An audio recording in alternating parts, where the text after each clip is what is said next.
One India house நேர்கள் அனைவருக்கும் மற்றொரு வணக்கம். T20 உலகக்கோப்பை 2024 தரமாக போய்கிட்டு இருக்குது. முக்கியமாக செமிஃபைனல் 27ஆம் தேதி நடக்க போகுது. இதில் ஒரு விஷயம் என்ன அப்படின்னு சொல்லிட்டு பார்த்தீங்கன்னா, ஆக்சுவலாக இதில் முக்கியமான ஒரு விஷயம் வந்து ஹைலைட்டடான விஷயம் என்ன அப்படின்னா, ஆப்கானிஸ்தான் ஒவ்வொரு முறையுமே வந்து முயற்சி பண்ணிக்கிட்டே இருப்பாங்க. பட் இந்த தடவை எடுத்த முயற்சியை வந்து வீண் போகலை அப்படின்னு தான் சொல்லியே ஆகணும். முதல்ல அவங்களுக்கு ஒரு மிகப்பெரிய ஒரு கங்க்ராச்சுலேஷன்ஸ் நம்ம சைடில் இருந்து. ஏன்னா ஒரு தரமான ஒரு சம்பவம். முக்கியமாக செமிஃபைனலில் என்ட்ராக இருக்கிறாங்க. ஆப்கானிஸ்தான் மாதிரி ஒரு அப்கமிங் டீம் வந்து இவ்வளோ பெரிய ஈவெண்ட்டில் செமிஃபைனல் போகிறது அப்படின்றது சூப்பரான ஒரு விஷயம். முக்கியமாக இதை வந்து உலக ரசிகர்கள் எவ்வளோ பேர் செலிப்ரேட் பண்ணாங்கன்னு தெரியல. ஆனால் இந்திய ரசிகர்கள் வந்து அவ்வளோ ஹாப்பியாக செலிப்ரேட் பண்ணிட்டு இருக்காங்க. ஒரு சைடு வந்து ஆஸ்திரேலியா மேலே வன்மோ, அதனால் ஆப்கானிஸ்தான் ஜெயிக்கிறதுன்னு சொல்லிட்டு ஒரு கூட்டம் சொன்னாலும், இன்னொரு சைடு வந்து பரவாயில்லடா அவங்க சூப்பராக விளாண்டாங்க அப்படின்னு சொல்லிட்டு அந்த ஒரு விஷயமும் இருக்குது. இந்த பிஸியான ஸ்கெடியூலில் T20I சீரீஸ்க்கு ஜிம்பாப்வே சீரீஸ்க்கு இந்தியா T20I ஸ்குவாட் வந்து அனௌன்ஸ் பண்ணியிருந்தாங்க. அதில் வந்து எவ்வளோ பேர் கான்சன்ட்ரேட் பண்ணீங்க அப்படின்னு சொல்லி தெரில. ரியான் பராக், அது போக வந்து பார்த்தீங்கன்னா நம்ம அபிஷேக் சர்மா, துஷார் தேஷ்பாண்டே, நம்ம நிதிஷ்குமார் ரெட்டி இப்படின்ற ஒரு சில பல பிளேயர்களுக்கெல்லாம் வந்து வாய்ப்பு கொடுத்துருக்குறாங்க அப்படின்றது வந்து ஒரு சூப்பரான ஒரு விஷயம். ஆனால் திலக் வர்மா ஏன்டா நீங்கள் விட்டீங்க? ஆனால் வந்து எப்படி சொல்கிறது, அது வந்து ஒரு சின்ன ரிப்போர்ட் மாதிரி தான். அவருக்கு ஒரு தம்பு இன்ஜுரி அப்படின்னு சொல்லிட்டு ஒரு ரிப்போர்ட்ஸில் வந்திருக்குது. NCAல இருக்காரு அப்படின்னு சொல்லிட்டு வந்திருக்குது. அது வந்து இன்னும் வேறு எந்த விதத்துலையுமே வந்து அஃபிஷியலாக கன்ஃபர்மேஷன் இல்லை. பட் ரிப்போர்ட்ஸ் படி இந்த மாதிரி தான் சொல்லியிருக்கிறாங்க. இன்னொரு ஒரு விஷயம் என்ன அப்படின்னா, உங்களுக்கு வந்து அந்த டீமில் ஒரு துரு ஜூரேல், சஞ்சு சாம்சன், அதுபோல் வந்து பார்த்தீங்கன்னா ருத்ராஜ் கைக்வாட் இடம் பிடிச்சிருக்காரு, கலீல் அகமது இடம் பிடிச்சிருக்காங்க. அப்போ ஆல்மோஸ்ட் வந்து ஒரு IPL பக்கவாக யூஸ் பண்ண ஒரு தரமான பிளேயர்கள்லாம் வந்து அந்த டீமில் இடம் பிடிச்சிருக்காங்க. முக்கியமாக வந்து இப்போது இது வந்து ஒரு இந்தியாவோட B டீம் C டீம் கூட சொல்லலாம். எக்ஸ்பீரியன்ஸும் இருக்குது. அது போக வந்து பார்த்திங்கன்னா ஒரு யங் கூட்டணியாக இருக்குது. இது ஒரு பக்கம் இருந்தாலும் முக்கியமாக வந்து ரஜத் பட்டிதார் வந்து எதுக்கு விட்டாங்கன்னு தெரியல. ஆக்சுவலாக ரஜத் பட்டிதார் என்னடா பண்ணாருன்னு சொல்லிட்டு நீங்கள் என்கிட்ட கேட்குறது புரியுது. ரஜத் பட்டிதாரை பொறுத்த வரைக்கும் அவர் வந்து டொமஸ்டிக்கில் நல்ல ஒரு ரெக்கார்டு வச்சிருக்காப்புல. அது போக வந்து பார்த்தீங்கன்னா டெஸ்ட் சீரீஸ்லாம் சொதப்பினாரே தவிர நடந்து முடிஞ்ச IPL சொதப்பலை. அப்புறம் எப்படி பாருங்க IPL இன்டர்நேஷனல் கம்பேர் பண்ணுற அப்படின்னா இருக்குங்க, ஒரு சில லிஸ்டெல்லாம் இருக்குது. பட் அது யாருன்னு உங்களுக்கே தெரியும். இன்ஃபேக்ட் வந்து அபிஷேக் சர்மாவுக்கு ஒரு பிளாட்ஃபார்ம் போட்டு கொடுத்தது IPL தான். அது போக வந்து பார்த்தீங்கன்னா பஞ்சாப் டீமை வந்து செமிஃபைனல் வரைக்கும் வழி நடத்திட்டு போனது அவரோட பங்கு, மிகப்பெரிய பங்கு இருக்குது. ரியான் பராக் IPL ஒரு மிகப்பெரிய ஒரு பிளாட்ஃபார்ம். இத்தனை வருஷம் இல்லாமல் இந்த வருஷம் தரமாக யூஸ் பண்ணியிருக்காரு. முக்கியமாக அதுக்கு முன்னாடியிலேருந்து டொமஸ்டிக்கில் நிறைய பர்ஃபார்மன்ஸ் கொடுத்துருக்காரு. நிதிஷ்குமார் ரெட்டி இந்த சீசன் IPL தரமாக பண்ணதுனால ஒரு தரமான ஒரு வாய்ப்பு. துஷார் தேஷ்பாண்டே கண்டினியூவாக மும்பைக்காக கன்சிஸ்டண்ட்டாக பர்ஃபார்ம் பண்ணிட்டு இருக்காரு டொமஸ்டிக்கில் நான் சொல்கிறேன். அது போக சென்னை சூப்பர் கிங்ஸ்க்காகவுமே வந்து லாஸ்ட் 2 சீசன்ஸாக வந்து சூப்பராக பர்ஃபார்ம் பண்ணிட்டு இருக்காரு. அதனால் வந்து ஒரு தரமான ஒரு பிளாட்ஃபார்மாக IPL அமைஞ்சது. ஸோ இந்த ஒரு சில காரணத்துக்காக IPL வருது. ஆனால் அந்த இடத்துல வந்து நம்ம ரஜத் பட்டிதார் பேர் வந்து இல்லை. அகெயின்ஸ்ட் ஸ்பின் அண்ட் பேஸ் நல்ல ரெக்கார்ட். முக்கியமாக வந்து ஸ்ட்ரைக் ரேட் ஹெல்த்தியாக இருக்குது. எதுக்காக விட்டாங்கன்னு தெரில. எல்லாம் போக உங்களுக்கு அனுபவமில் சஞ்சு சாம்சன், அது போக வந்து பார்த்தீங்கன்னா T20Iயில் ஒரு தரமான record plus Asian games win பண்ணி கோல்டு மெடல் அடிச்சு கொடுத்த ருத்ராஜ் கைக்வாடெல்லாம் விட்டுட்டு சுமங்கில் அப்படின்ற ஒரு ஃபியூச்சர் கிரிக்கெட்டர், அப்கமிங் ஃபியூச்சர் கிரிக்கெட்டர்ன்ற ஆரம்பத்துலேருந்து சொல்லிட்டு இருக்கிற சுமங்கில வந்து கேப்டன்ஷிப் போட்டிருக்கிறாங்க. ஸோ இது எப்படி பார்க்கப்படுது அப்படின்ற ஒரு சிலர் வந்து என்ன சொல்கிறாங்கன்னா, இல்லை ஃபியூச்சர் ப்ராடக்ட்டுக்காக இது பண்ணுங்க. ஏப்பா இப்போ ருத்ராஜ் ஃபியூச்சர் ப்ராடக்ட் இல்லையா அப்படின்னு சொல்லிட்டு ஒரு தரப்பு. இன்னொரு தரப்பு வந்து சஞ்சு சாம்சன் இருக்கிறாரு. அது போக வந்து பார்த்தீங்கன்னா உங்களுக்கு ருத்ராஜ் கைக்வாட் இருக்கிறாரு. அனுபவம் உள்ள பிளேயர்கள் இருக்கிறப்போ, கேப்டன்ஷிப்பில் ப்ளஸ் அனுபவம் உள்ள பிளேயர்கள் இருக்கிறப்போ ஒரு சீசன் மட்டுமே கேப்டன்ஷிப்பை பண்ண வச்சுட்டு அடுத்து எப்படி நீங்கள் ஒரு இன்டர்நேஷனல் டீமை வந்து வழிநடத்த வாய்ப்பு கொடுப்பீங்க? முக்கியமாக இந்த IPL, ஏன்னா IPL தான் வந்து சுபம் கில்லுக்கு ஃபஸ்ட்டு ஒரு கேப்டன்சி மெட்டீரியல். அதில் தான் வந்து அறிமுகமானப்பல நீங்கள் சொல்லலாம் ருத்ராஜுக்கு பின்னாடி தோனி இருந்தார் அப்படின்னு. அப்போ இந்த சைடு வந்து இன்னொரு ஒரு கேள்வி என்னன்னா, சுமங்கிலுக்கு பின்னாடி ஆஷிஷ் நேரா இருந்தார். அப்போ அதுக்கு என்ன கணக்கு வரும் அப்படின்ற மாதிரி அது ஒரு சின்ன சின்ன போட்டி பேச்சுவார்த்தை போயிட்டு இருந்தது. சஞ்சு சாம்சன் கிட்ட என்ன குறை அப்படின்ற மாதிரி ஒரு கேள்வி எனக்குள்ளே எழும்புது.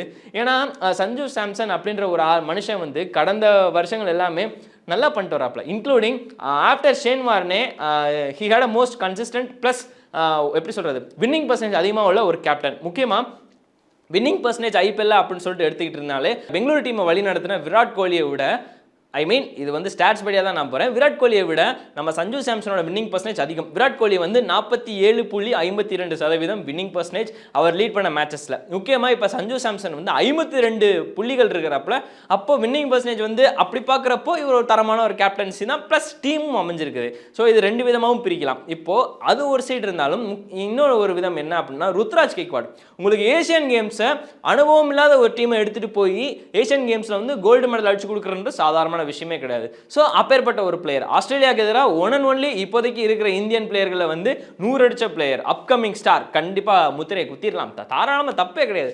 சுமங்கில் எங்க கன்சிஸ்டன்சி டஸ்இன் மேட்டர், உண்மையிலே சொல்கிறேன். கன்சிஸ்டன்சி வந்து ஒரு எப்படி சொல்கிறது, மற்றவங்கள கம்பேர் பண்ணி சொல்கிறது அது வேறு விஷயம். ஆனால் சுமங்கிலோட கன்சிஸ்டன்சி வந்து தரமான ஒரு மேட்டர் தான்.